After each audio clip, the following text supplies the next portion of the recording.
Entonces, después tendríamos el miércoles, no sé si ven, hacerlo más grande.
Entonces, el lunes, les decía, no hay clases.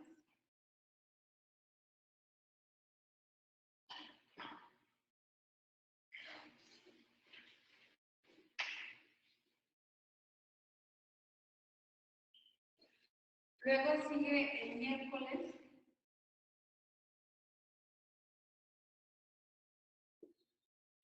que es el 23. Y entonces los que vinieron a hacer la práctica se van a quedar en su casa, van a trabajar. Son la semana B.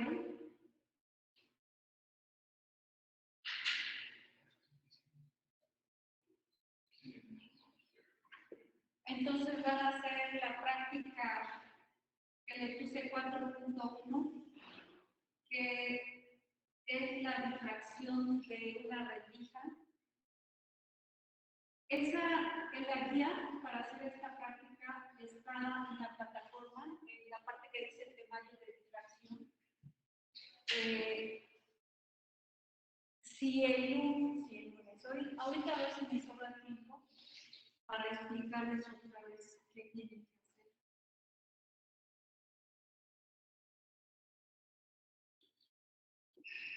Y bueno, los de la semana A, que son los que están en casa, ellos vienen a hacer la difracción, la práctica 4.2, que es la difracción de aberturas circulares.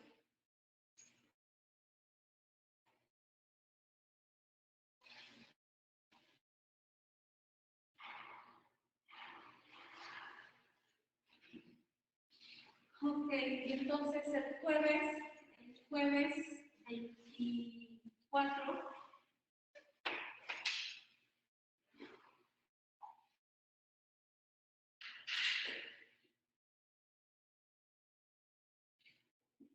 va a ser la entrega de reportes.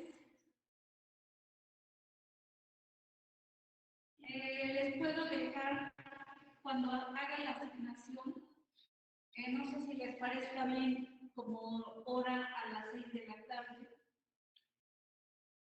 Puede ser a las 6, a las 10. Ya más allá. Entonces sería entrega de reportes, es 3.1 y 3.2.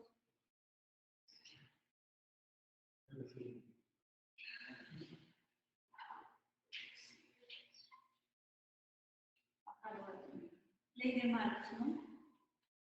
Ambos reportes pueden llevar la misma teoría, porque pues, es lo mismo.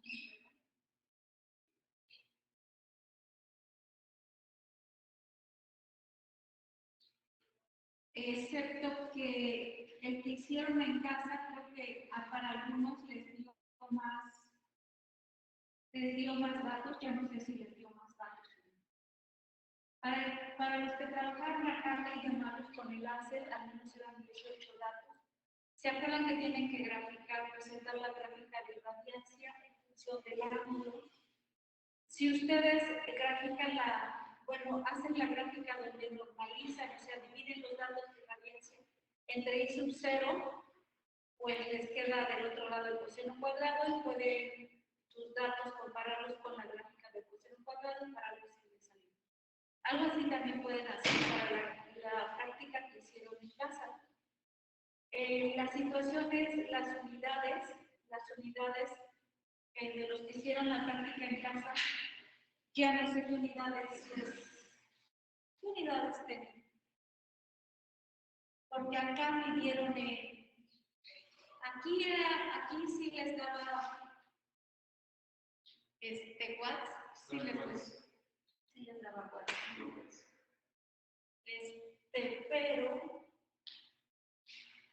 Pero cuando hicieron la práctica en casa, ¿qué unidades les dio?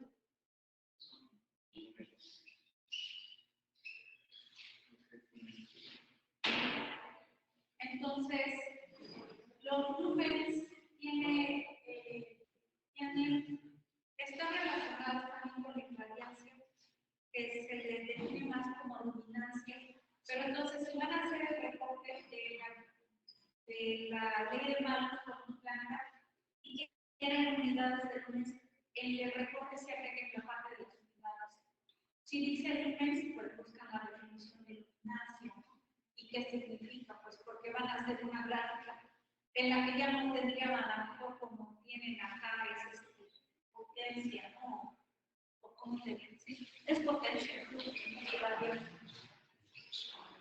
o watts, ¿no?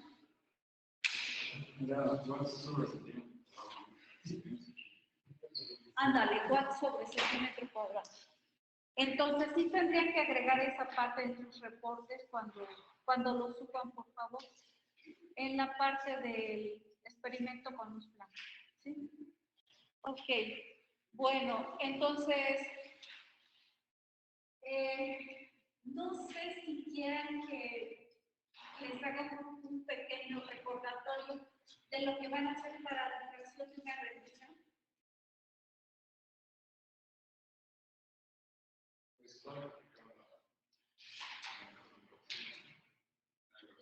La vez pasada se les había comentado que tienen que medir del máximo celular a la mitad al mínimo, a la mitad del mínimo, sacar esa medida, usar la ecuación esta de D seno de teta. Ahorita pongo la gráfica, a ver si es D seno de teta.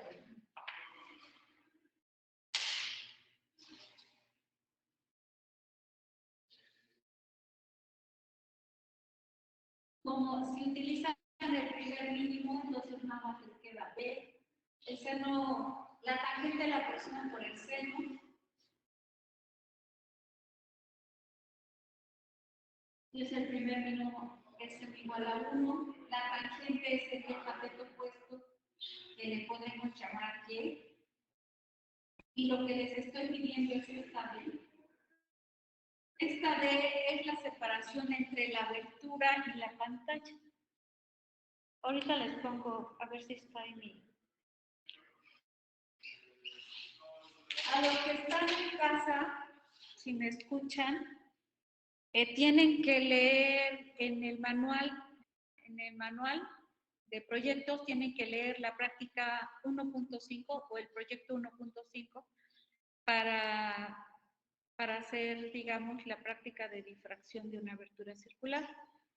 En caso de que tengan dudas, pues aquí, digamos, los ayudamos, pero sí tendrían que leer para estar más informados. Permítanme, voy a poner una diapositiva.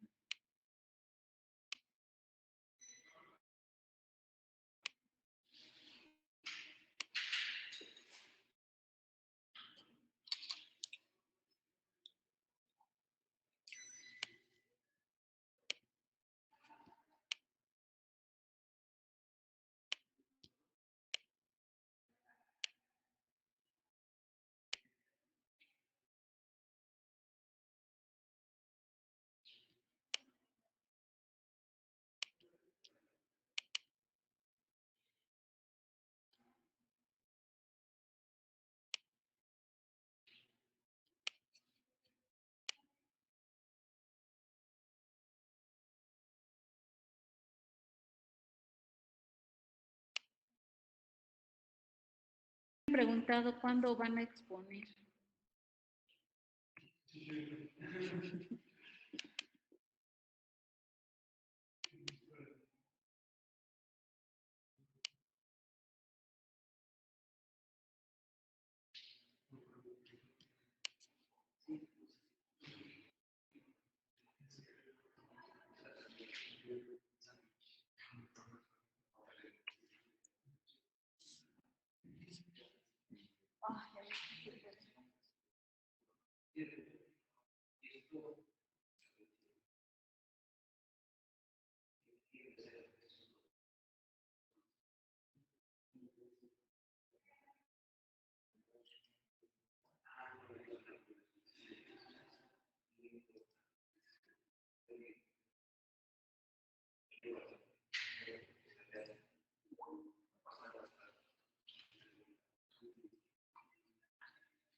Por si me hace el favor,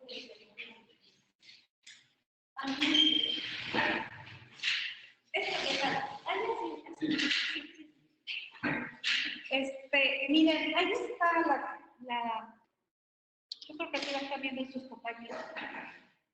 Está un poquito, le falta nitidez, pero esta es la, o sea, esto lo tiene, este es el experimento que de manera, digamos, esquemática estaría en la plataforma.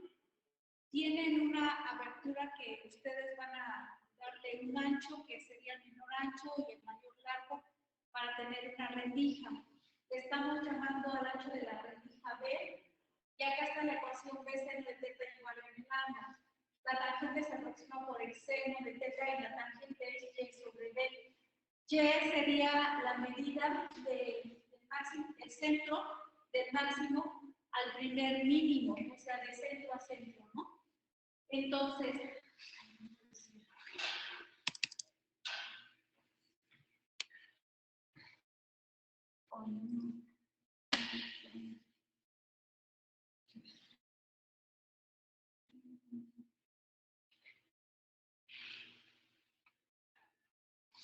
bueno, ya me quitó la, hace lo que quiere.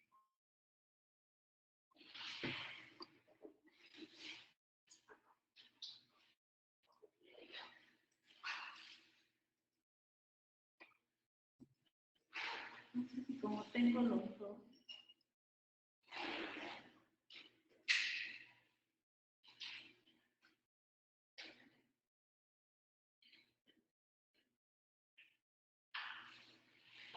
Ok.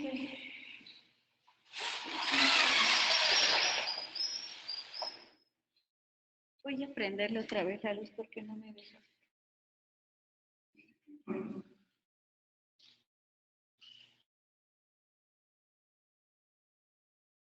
Ahí está.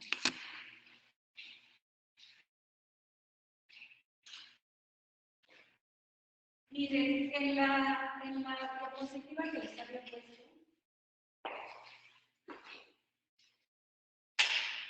tienen aquí la abertura que tiene un ancho B. Aquí está el centro, tienen la pantalla.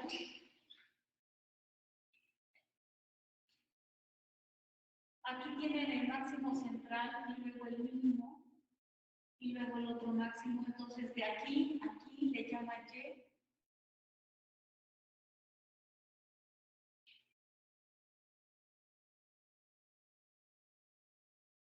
Entonces está trazando una línea acá a partir de este centro a donde va este ángulo. De manera que si calculamos, este es el ángulo teta, la tangente de teta, que sería igual a y sobre d, donde d es la distancia de la abertura. Esto se los estoy pidiendo a ustedes porque en la plataforma no dice cuál es la separación de dónde está la rendija, dónde está la pantalla. No les pone ningún flexómetro. Solo les pone la longitud de onda de la fuente. Entonces, yo les estoy pidiendo, o sea, ustedes van a ver en la pantalla, en la plataforma, van a ver el patrón de invariancia. Y bueno, además viene una escala. Otra vez, no me acuerdo si, por ejemplo, acá donde se ve el patrón de invariancia, dice, esta escala equivale a 10 milímetros. Y yo les decía, pues pueden poner su papel, por ejemplo, en milimétrico, y a lo mejor acá, no sé qué pan, a lo mejor les decía 7 cuadritos, 8 cuadritos. Y entonces yo digo, bueno, 8 cuadritos el papel milimétrico, en esta pantalla equivalen a 10 milímetros. Entonces pongo mi papel milimétrico de lo que se ve para sacar una relación. Es algo como burdo, ¿no? Pero ustedes pueden usar una aplicación, pueden tomar una fotografía, pueden usar algo con el que puedan determinar hasta con píxeles, hacer la relación de esta medida la escala que pone acá para ver en qué posición está ese mínimo. Conociendo esta posición del mínimo, o sea, a lo mejor Y, cuando ustedes miden, a lo mejor Y tenga, o sea, la posición de Y sea 14 milímetros. Entonces, de la ecuación esta que tienen que ver seno de teta, igual a lambda, como es el primer mínimo, les decía esto vale 1, entonces sacamos la lambda, tenemos en lugar de 0 tenemos la tangente, y en lugar de la tangente tenemos y sobre d. Entonces ustedes ya pueden tener que b por y sobre lambda es igual a d. ¿Esto lo conocen? Sí. O sea, la lambda la conocen, sí. El ancho de la rendija lo conocen, sí. ¿Conocen la posición del mínimo? Sí. ¿Pueden conocer de sí? Van a ser variaciones del ancho de la rendija creo que es de una décima en una décima, para tener diferentes posiciones de mínimos y poder calcular ese valor. Entonces, eso es lo que van a hallar y van a reportar. Sí se entiende. Okay. Bueno, vamos a regresar.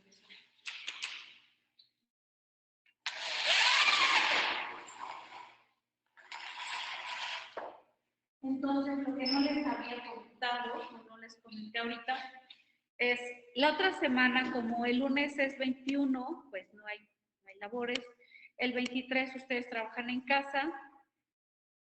Ya se trabó aquí. No sé si sale mejor.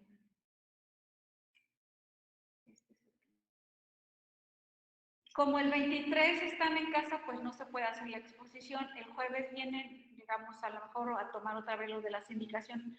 Entonces, ¿cuándo harían la presentación de lo que queda pendiente? El lunes 28. El lunes 28 de marzo tendríamos que apurarnos. Y porque en principio está propuesto para que el miércoles 30, el 30 de marzo, empecemos con el siguiente tema, que es interferencia. Si ya viera que quedamos muy atrasados con los temas de difracción, entonces pasaría yo al miércoles, ¿no? Lo que quede pendiente. Pero ya estaríamos, como la semana que viene, ya estaríamos terminando lo de difracción, entonces ya estaríamos, digamos, ya más cerca de ver interferencia. Entonces, ahorita les voy a poner el temario de interferencia, a ver si se puede ver.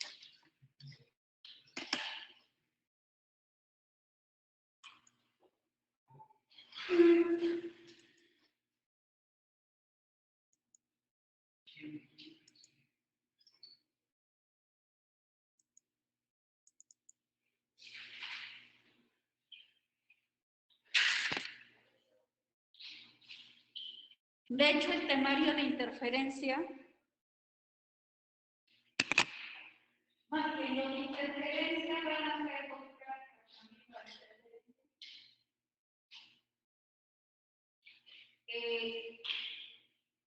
El tema se llama interferencia. Le ponemos ahí interferencia de 2 haces. Puede ser de muchos haces, pero a veces aquí vemos interferencia de 2 haces. Como tenemos a los compañeros que están en casa y a los que trabajan acá, a los que trabajan acá en forma presencial va uno a tener que hacer a trabajar con el interferómetro de Michelson. Y los que están en casa van a hacer que es el experimento de Young. De hecho, está en la práctica 5, digamos, en el curso anterior esta era la 4, por eso tenía el 4, pero es la 5 en realidad. Entonces, que es el experimento de Young, es el que se hace en casa. Ustedes van a tener que elaborar una doble rendija para reproducir este experimento de Young. Pues necesita uno más o menos tener idea de qué ancho deben tener las rendijas, de qué ancho tienen que estar separadas, para que a la hora de que le manda uno el haz, pues se formen las franjas de interferencia.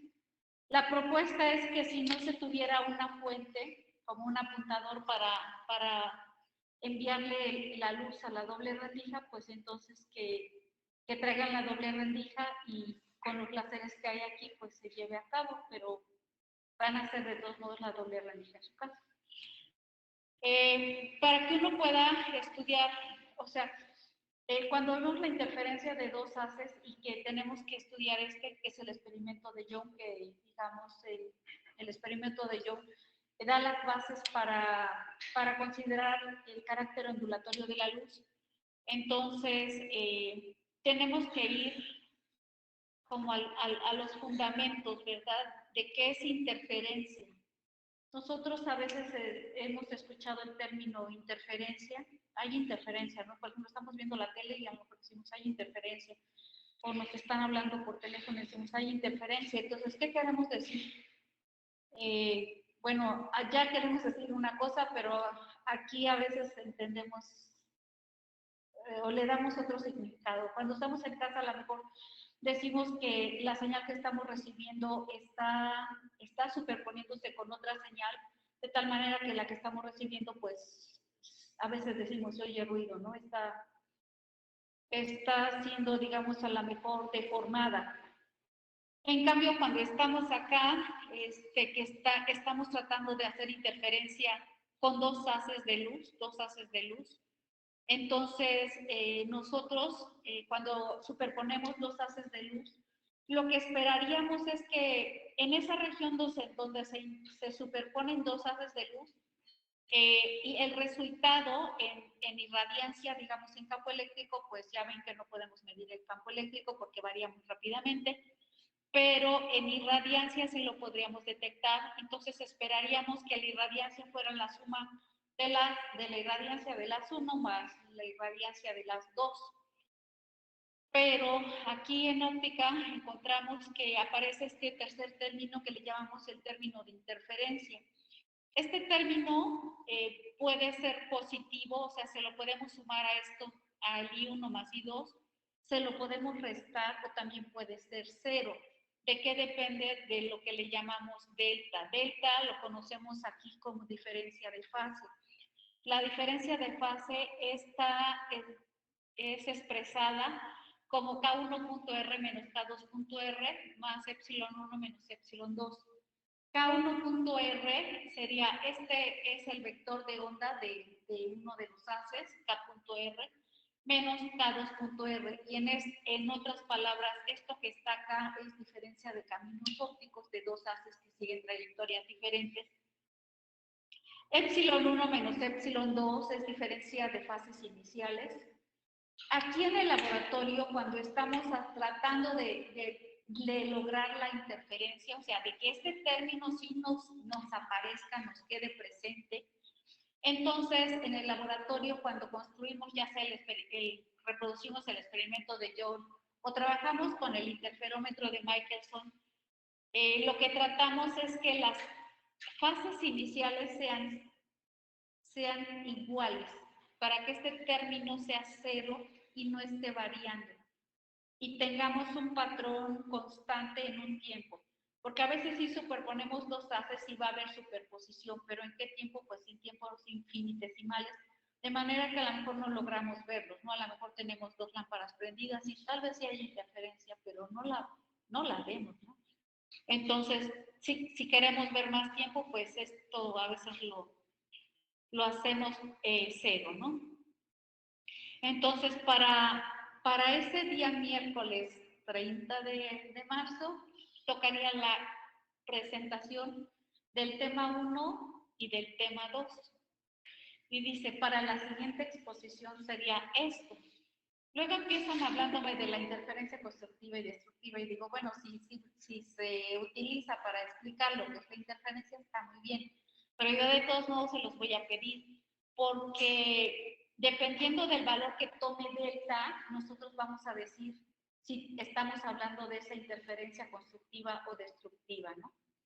Y también para la exposición 2 les voy a pedir que describan el experimento de Young. El experimento de Young donde se están superponiendo dos ondas y que nos generan lejos de lo esperado, o sea, franjas brillantes y oscuras.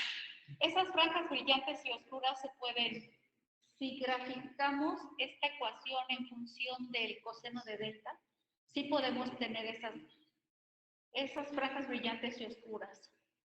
A veces hemos creído que cuando tenemos interferencia y franjas brillantes y oscuras, las franjas oscuras tienen que ser, ¿cómo se diría?, negras, pero con esta ecuación no necesariamente las franjas oscuras son negras, a veces son como grises, ¿ven? Y las franjas brillantes a veces no son como blancas, son como menos blancas, o sea, si esto se grafica, no sé si hayan visto en el libro de Helsch, cuando se hace esta gráfica, los valores máximos y mínimos, o sea, si hay buen contraste, se dice, o sea, como si hay buena separación entre máximos y mínimos, o sea, los máximos son muy altos y los mínimos muy bajos. Pero si no hay buen contraste, entonces estos como que se acercan y ahí decimos que hay como, siempre seguimos viendo franjas, pero las franjas negras no son negras y las franjas brillantes no son tan blancas o tan claras, ¿no? Entonces eso tiene que ver con el contraste. Entonces esto sería para la práctica 2. Entonces, no sé si me están escuchando los que están en casa. ¿Sí me escuchan?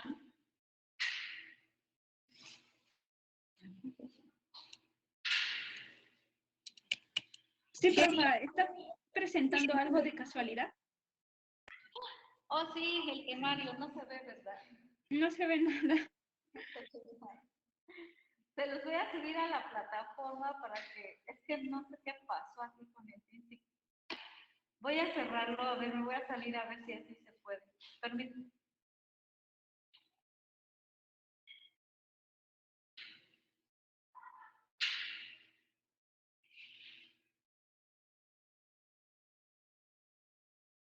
No se ve. Creo que no se ve.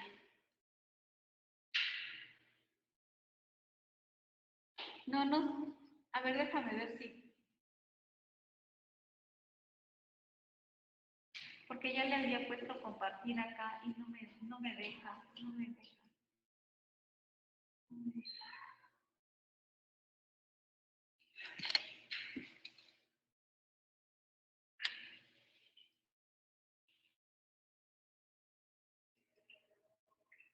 Acá está. Ahorita ven la pantalla, permíteme. Ya la encontré.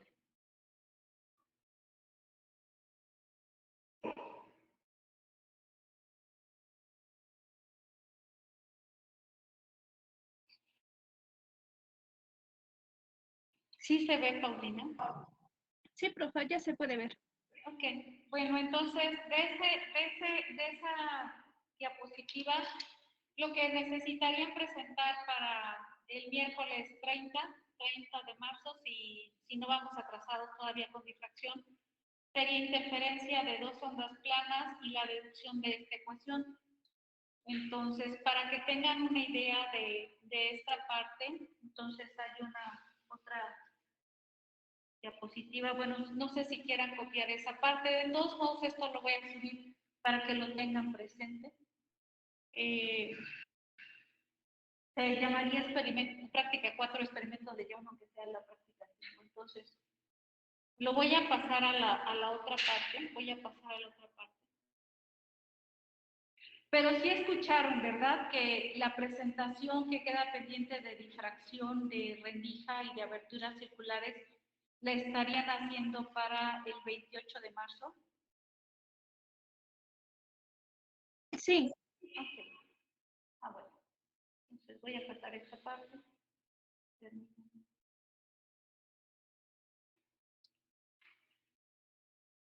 Bueno, esta presentación o esta parte pues es la teoría de Hertz, es el capítulo 9, es la parte de interferencia. Aquí en la introducción nos explica que la luz es una perturbación, ¿verdad? Es una onda electromagnética que satisface la ecuación de onda. Cuando tenemos una solución de la ecuación de onda, por ejemplo, no sé, una E1, vamos a decir, o como le ponen una alfa 1, psi 1, y tenemos otra solución que satisface esa ecuación, y si la sumamos, la suma también es una solución de esa ecuación. Entonces, eso es lo que conocemos como el principio de superposición. Entonces, la interferencia, digamos que aquí en óptica sería la superposición de dos ondas electromagnéticas, ¿verdad? En una región del espacio. Les decía que, bueno, si de esa superposición, a veces sí vemos las franjas de interferencia, a veces no. Vamos a ver bajo qué condiciones sí. Entonces, lo que nosotros también sabemos, dice acá, la interferencia óptica es una interacción de dos o más ondas de luz que producen una irradiancia resultante, la cual se desvía de la suma de las irradiancias componentes. Entonces, ven que ahorita escribí que I es igual a I1 más I2 más 2 raíz de I1 y 2 por el coseno de delta. Entonces les decía, pues en realidad nosotros cuando se superponemos dos haces solo esperaríamos la suma de I1 más I2. El término de interferencia, pues no necesariamente. Entonces, cuando da esta definición que dice que es una interacción de dos o más ondas de luz que producen una irradiancia resultante que se desvía de la suma de las irradiancias componentes. O sea, tenemos ese término de interferencia. Les decía que para producir interferencia, pues a veces es bajo las condiciones así como comunes que tenemos, podemos tener, por ejemplo, dos lámparas en nuestra casa y no vemos franjas de interferencia. A lo mejor sí hay interferencia, pero tan poquito tiempo que no lo vemos.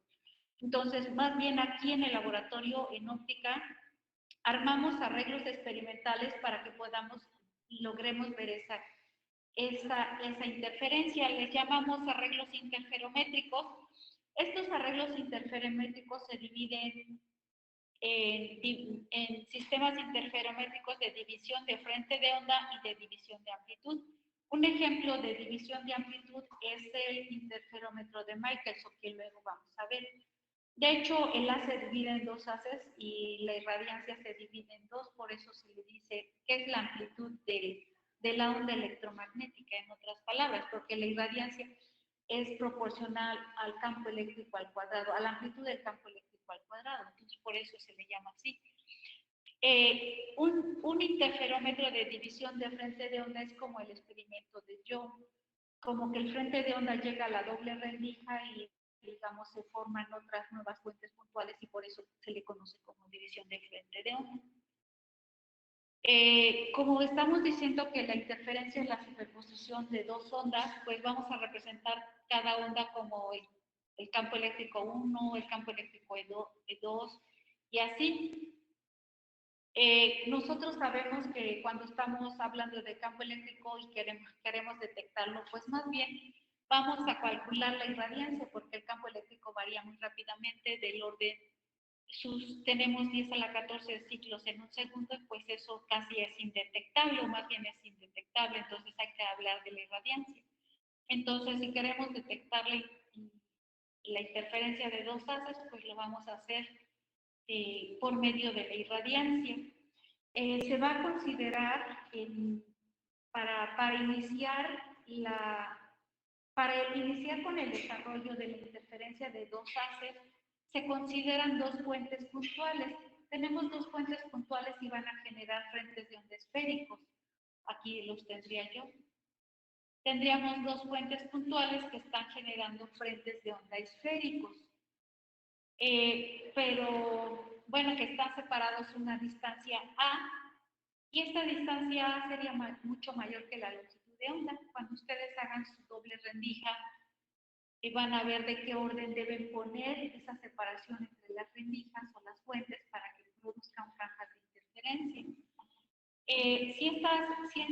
Si estas ondas esféricas empiezan a propagar y nos fijamos en un punto alejado, estos frentes de onda casi van a ser planos, ¿no? Aproximadamente planos.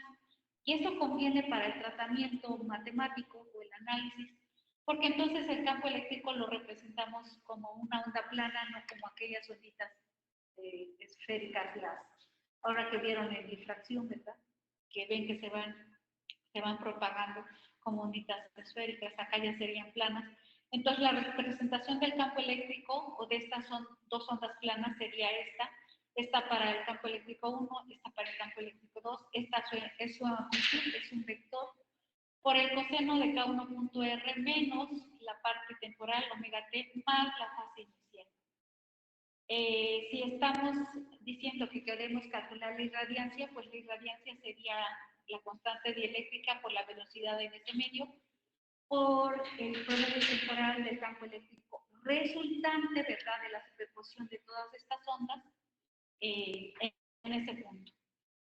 Dice uno que para quitarse como problemas, o sea, puede uno considerar la irradiancia aproximadamente el promedio temporal del campo eléctrico al cuadrado.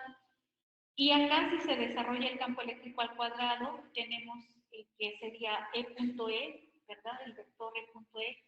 Acá si consideramos dos haces, tendríamos E1 más E2 por un punto E1 más E2. Si hacemos este desarrollo, pues uno de ellos nos va a quedar E1 al cuadrado, E2 al cuadrado, y estos dos que pueden, por propiedades del producto punto, pueden conmutar y nos da dos veces E1 y E2.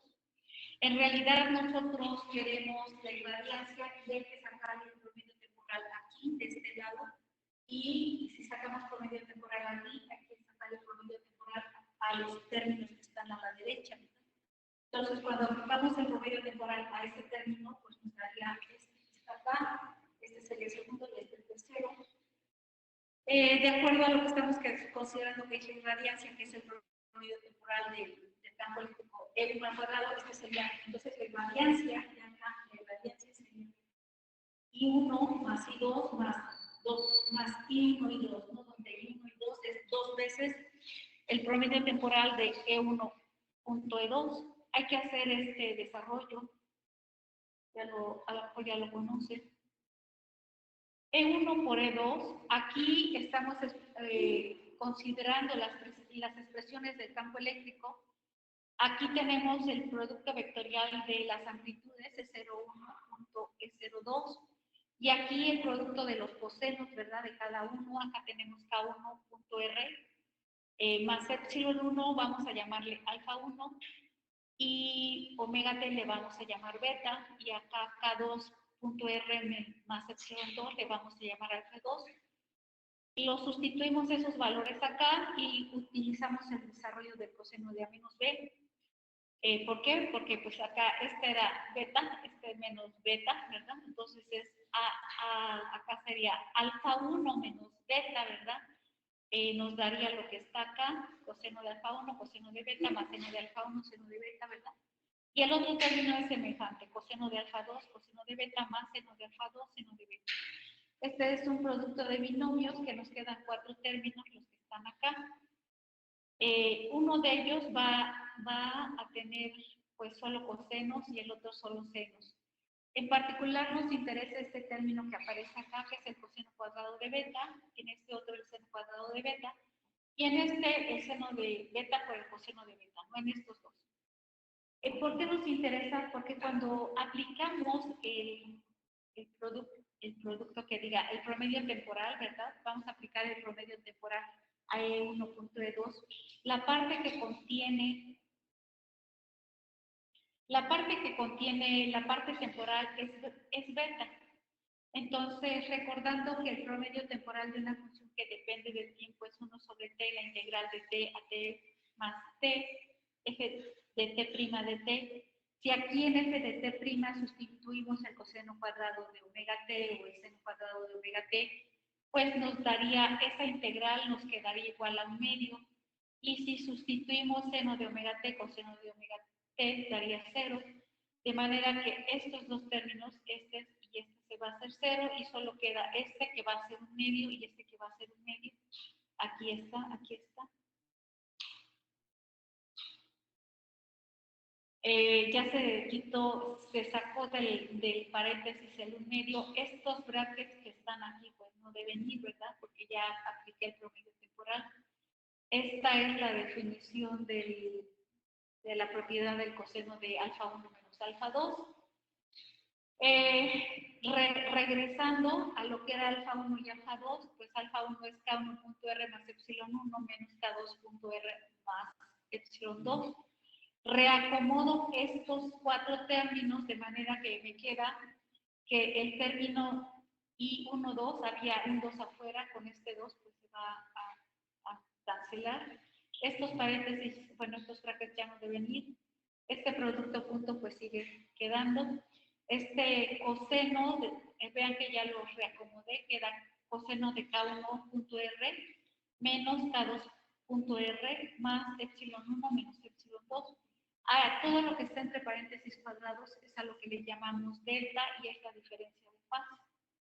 Esto que está acá y que es 0.1 por punto es 0.2, pues en realidad son vectores. O sea, ¿qué pasa si tenemos dos vectores perpendiculares? El producto punto da 0. 0. Cuando tenemos, sí, porque el coseno de 0 sería, no, el coseno de 90 da 0, ¿no? Entonces, cuando tenemos dos campos eléctricos que están encontrándose, pero entre ellos sus polarizaciones son ortogonales, no tenemos, no aparece ese término de interferencia. Solo va a aparecer cuando las polarizaciones son paralelos, ¿no? Entonces, si son paralelos, pues entonces este término ya no es 0,1.E02, ¿verdad? Quedaría el 0,1 por E02 y el coseno del 0 pues es 1. Entonces, acá en la expresión de la irradiancia, acá ahorita vamos a ver que ya nada más nos quedó así multiplicado es 0,1, ¿verdad? Pero este término, vean, acá solo va a quedar es 0,1, es 0,2, ¿verdad? Ya sin el carácter vectorial, porque serían las magnitudes, ¿verdad? Por el coseno de delta, esto ya se eliminó. Entonces, este término que es el de interferencia I1, 2, se va a reescribir no en función de las amplitudes, sino en función de las irradiancias. Y para esto se va a ocupar las definiciones que están antes. Estas. Aquí no lo estoy haciendo, pero la irradiancia, que es el promedio temporal de E1 al cuadrado, al final esto va a ser igual a E01 al cuadrado sobre 2. Y de manera similar para esto. De manera que tenemos estas expresiones que están acá. Vean, E1 al cuadrado es igual a la amplitud del campo eléctrico al cuadrado, E01 al cuadrado sobre 2 y E02 al cuadrado sobre 2. Entonces, de esto, acá yo tengo I1 igual a esto y I2 igual a esto. Entonces, despejo E01 al cuadrado, dejo E01 al cuadrado. Este 2 que está acá pasa multiplicando a I1 y aquí pasa multiplicando a I2. Multiplico miembro a miembro y me queda esto que sería 0,1 al cuadrado por E02 al cuadrado y de este lado 4 veces I1 y 2. Saco raíz de ambos lados y queda ahora sí el producto de las amplitudes sería E01 por E02, sería igual a 2 veces raíz de I1 y 2, lo sustituyo acá por el coseno de delta y esta es la ecuación que les digo que tendrían que deducir. Después de eso ya se hace el análisis de cuándo tienen interferencia constructiva y destructiva. Hay que ponerle a condiciones acá la delta para que o es para un máximo o de un mínimo, pero eso ya sería para el siguiente tema. Entonces, eso sería esencialmente lo que tendrían que estudiar, que presentar, que leer, que preparar. Y bueno, les vuelvo a repetir, si no nos atrasamos con las presentaciones de entonces ya para hacer el miércoles. Bueno, eso sería casi todo, pero no, todavía no se va.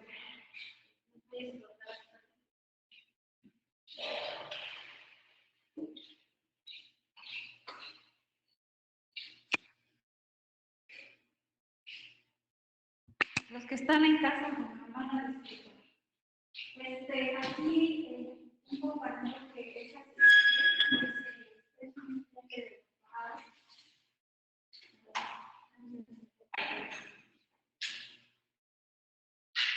tengo montado este arreglo.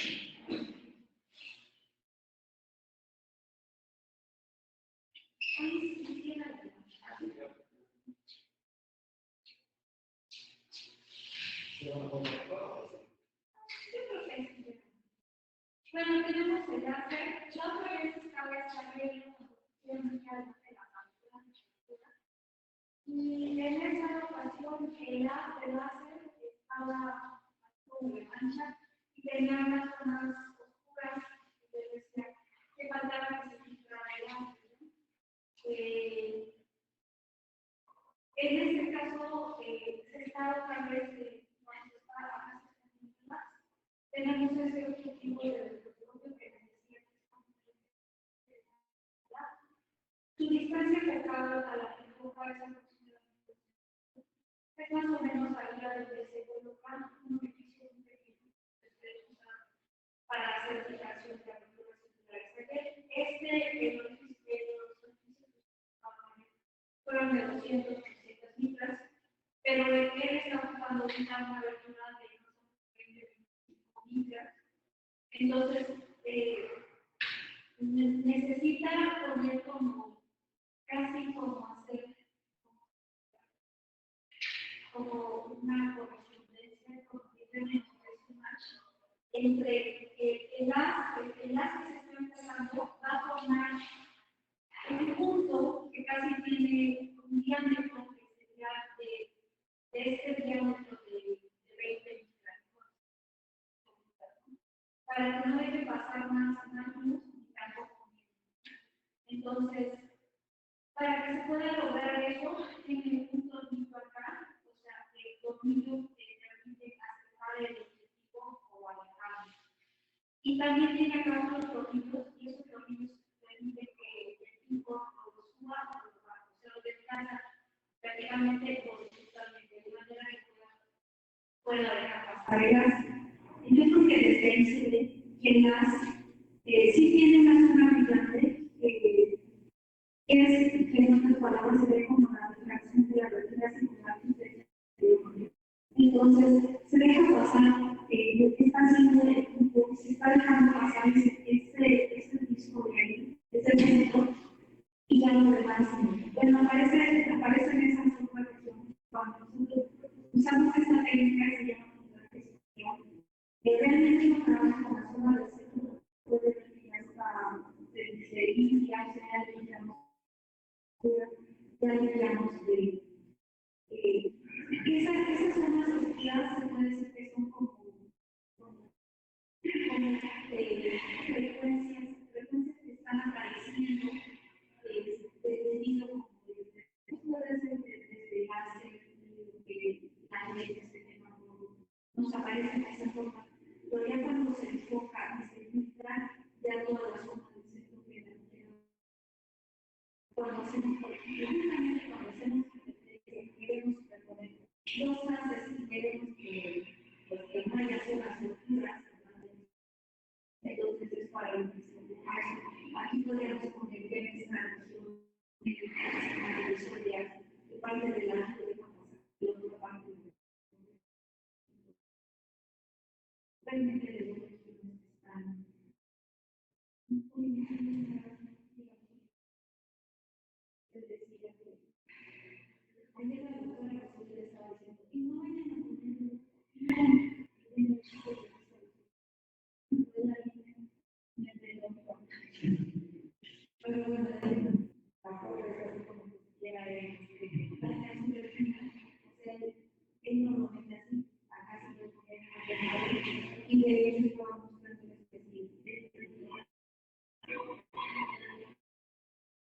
porque hay que hacer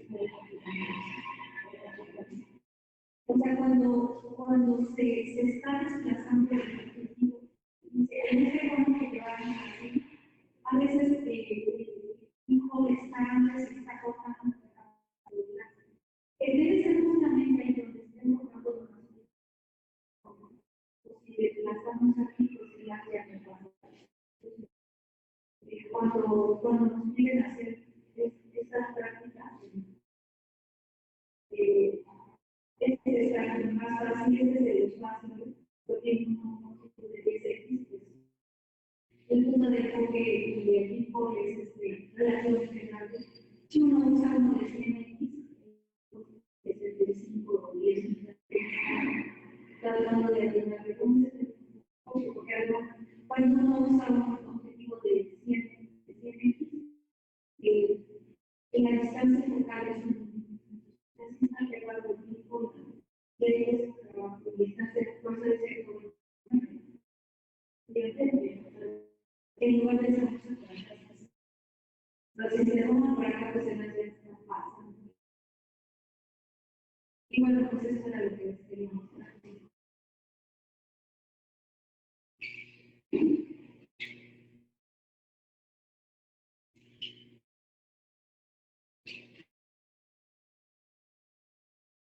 Y bueno, la técnica se llama fiscalización. De hecho, ahí donde enfoca, o aquí en este plano, se considera como si no tuviera una fuente de guarda, porque la solo no se nota, pero se empieza a expandir la fuente.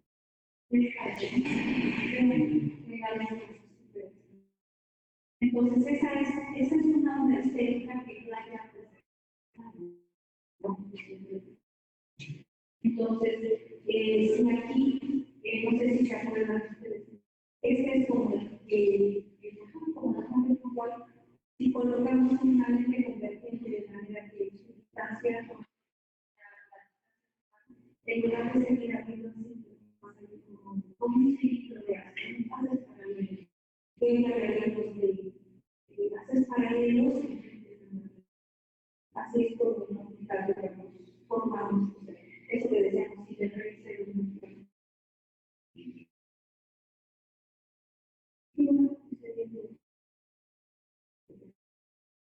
ya te digo, bueno, gracias.